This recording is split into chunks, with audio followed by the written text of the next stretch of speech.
myself a promise, I won't quit, keep going till I got it. I won't give up till I'm on top. Yo, no, I ain't the type to give up. If I do something, man, I do it till I get what I want. I turn a business out of nothing into something I love. I got a poker face, but honestly, I'm not one to bluff. Good morning, welcome back to my channel. In today's video, we're going to be changing the wheel bearings on the Altima right here behind me. It has been raining a lot every weekend, so I haven't been able to get back to the C10 project. So I have some other maintenance on some cars that I need to take care of, and the Altima is one. So what I'm going to do now is I'm going to insert a video of how you can tell when your wheel bearings is bad. So let's get to it. If you can hear, there's a roar in the front of this car, and it's not coming from the tires. So if you hear that low sounding roar, then it's most likely your wheel bearings. I can't tell which one it is, the left or the right, driver or passenger side, so I'm going to change them both, but I'm not sure how this video, or if this video pick up the sound, so I'm just trying it now, and if it does pick it up, I'll insert this into the video. If not, then you won't see it.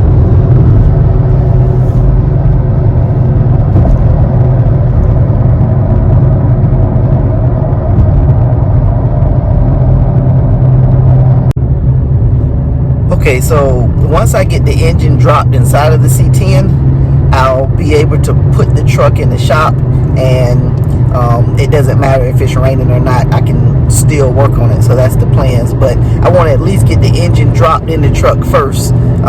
Just dropped in, not even bolted up or anything. I just want it dropped in, and then we can push the truck in the shop, and I can start hooking the wires up and getting everything else started from that point on. So, but just like I said, it's just been raining a lot lately here, and I've been limited with what I can do. Okay, brought the Altima over here in the shop. It's been raining off and on, so I needed to do some maintenance on this. So today is a good day to do it since it's been raining off and on. So let's get started. All right, got the car jacked up, getting ready to pull the wheel off and get ready to get this wheel bearing replaced. I'm probably just gonna record one side, even though I gotta do both, but let's get started.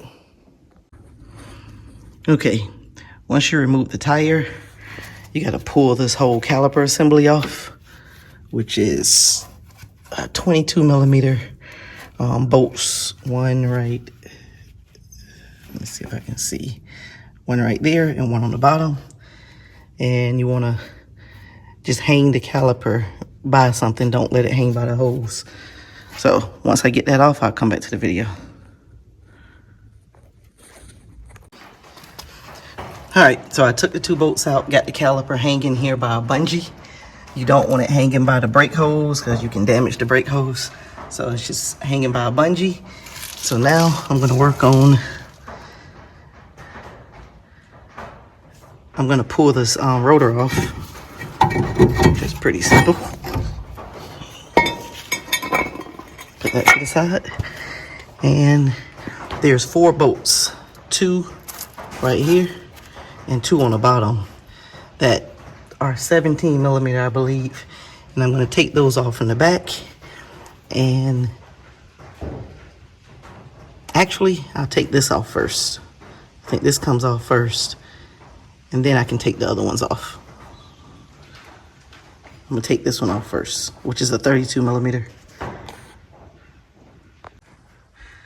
All right, so I got that nut off. It's a 32 millimeter. And now I'm gonna get the 2 17 millimeters right in there, and the 2 on the bottom, which is right up in there, right up in there.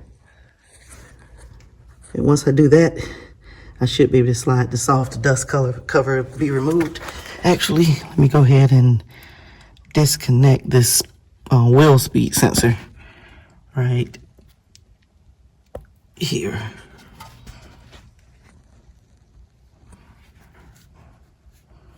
Right here.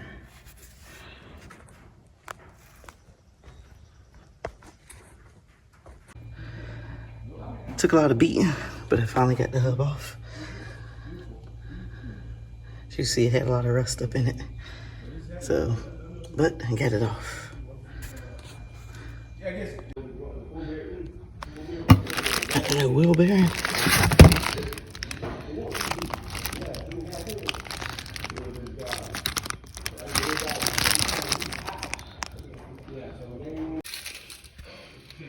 When you put the wheel bearing hub in, you gotta make sure that you line that slot right there up with the speed sensor hole. And make sure your bolts line up.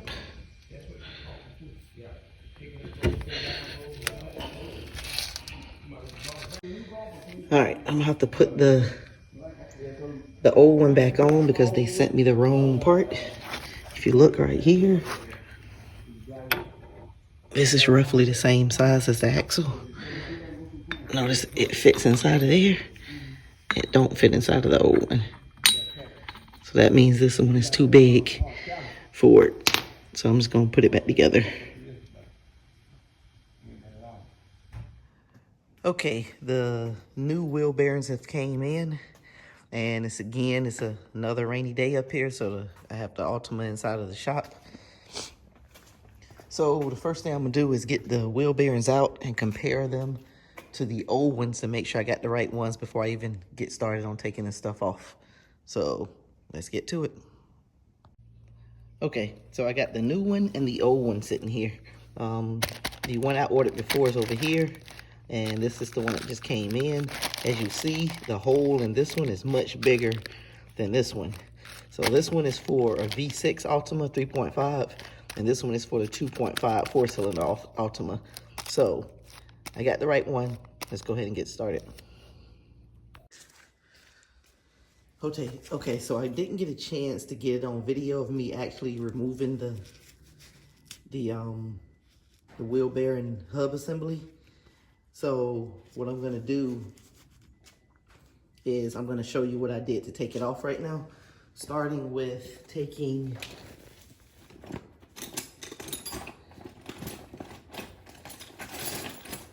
gotta take this cotter pin out and then take this nut off.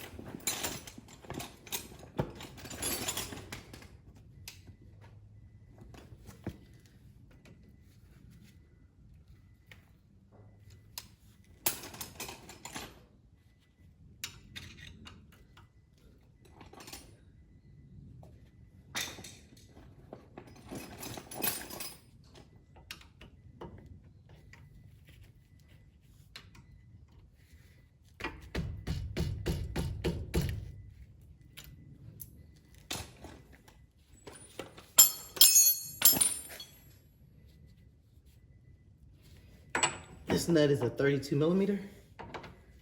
That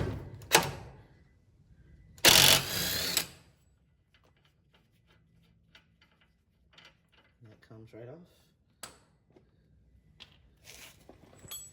And once you get that nut off, you have the 4 bolts that's in there that holds the hub on. You got 2 up top and 2 down on the bottom. I think they are 15 millimeters.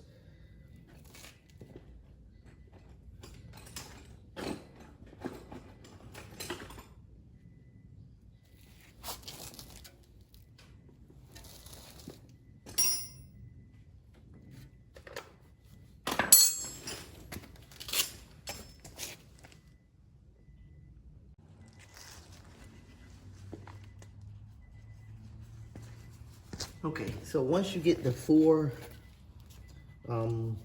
bolts out of the hub, they're 17 millimeter, not 15 millimeter, like I said previously. You want to push the axle through. Sometimes if it's wedged up in there, you might have to take a hammer and kind of knock it out some. And I'm going to show you how this comes off. You just knock this off.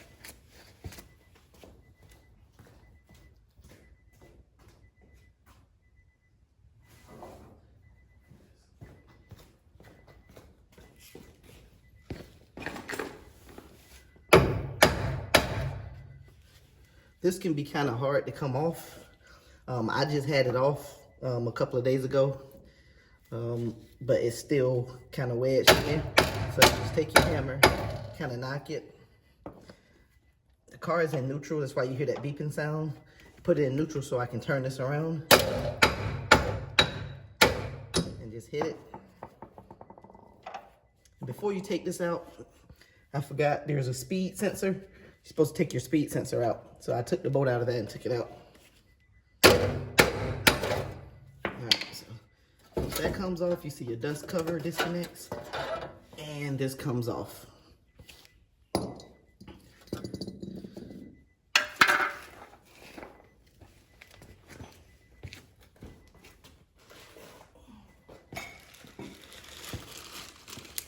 So you grab your new hub assembly.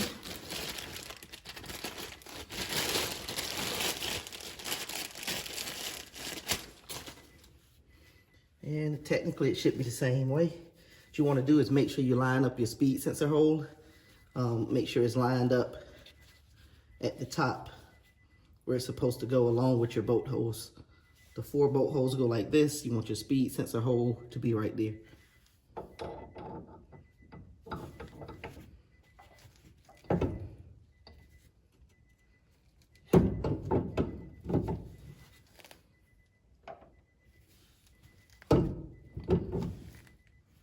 That one goes on. It's good when you got the right size.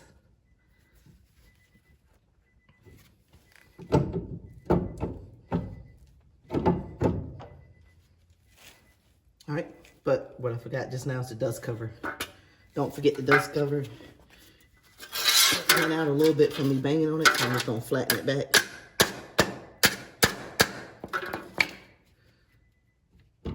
Pull that back off. And put the dust cover on.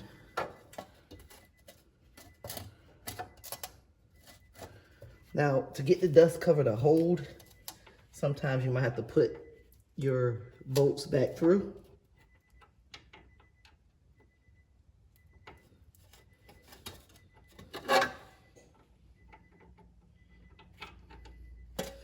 So I'm gonna line my bolts up.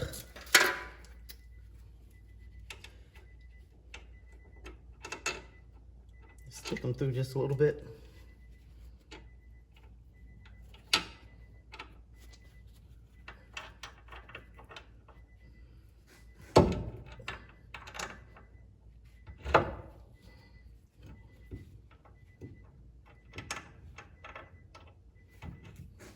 Last time I took it off, I put a little oil on the shaft, so you can put a little oil or grease on it just to prevent it from freezing up and sticking next time you have to take this hub off, assuming there is a next time.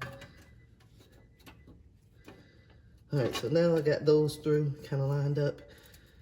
Put my dust cover on, take my hub assembly, line this back up with the axle.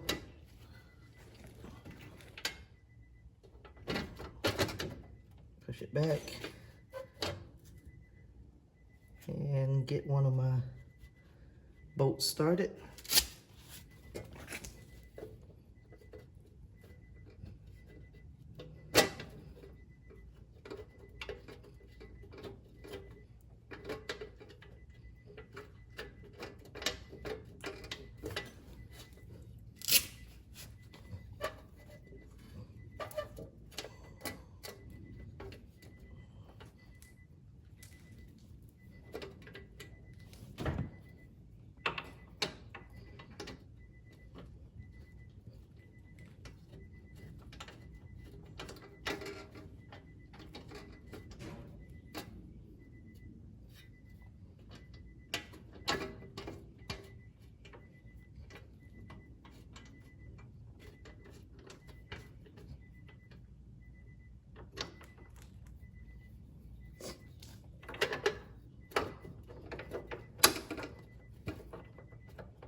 May have to move it around a little bit just to get the bolts to start.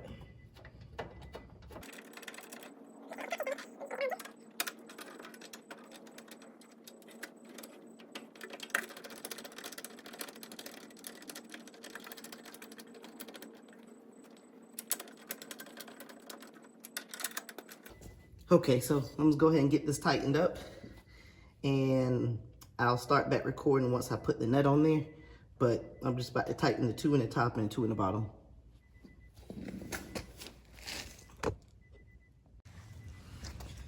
Okay, so now that I got those 4 17mm bolts tightened, I'm going to put the nut back in the hub.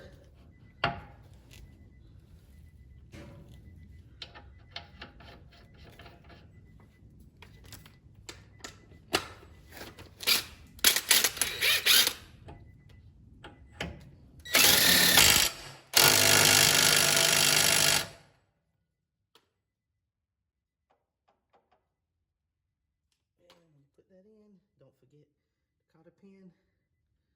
Some people use new cotter pins, so it's a good idea to put a new cotter pin in there.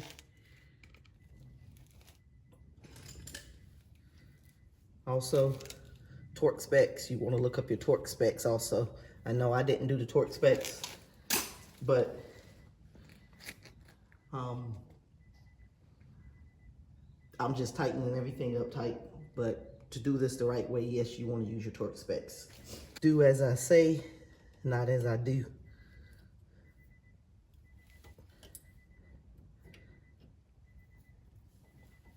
Also, make sure you bend your cotter pin back so it doesn't come out, because that's what's holding this nut on. If this nut was to back off, the cotter pin is actually holding it on there, so that's what you want to make sure is on there good and tight. All right, so everything is on.